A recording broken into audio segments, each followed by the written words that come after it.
most important thing that we do as professionals is we listen.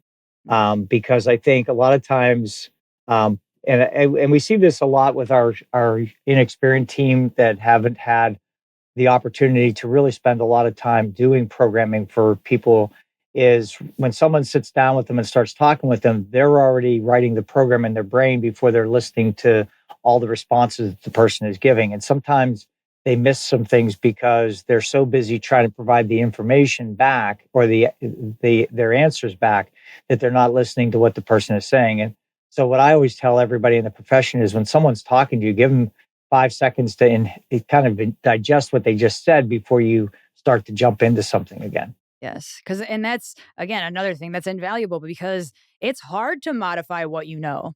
Not only do you have to know what you know, it's one of my favorite things. I thrive on things that I'm not good at, so I make sure to dive in where, I feel adversity in any way in my life. So I'm like that. I like to modify things based on the person's daily needs. Oh, you had an argument, you don't want to lay on your back because you have anxiety today. Well, what am I going to say? All right, see you later. We'll see you tomorrow. I have to do my job still. So how do we modify things? And like I'll make people feel better and I'll do what I need to do just in a different way that they don't know is the way. And so they're like, "How did it feels better? How did you do that?" I was like, "Oh, I manipulated you by you thinking I wasn't working on it, but I was working." So it's important to give the person what they need and be able to modify in any way, but that's also a skill in its own.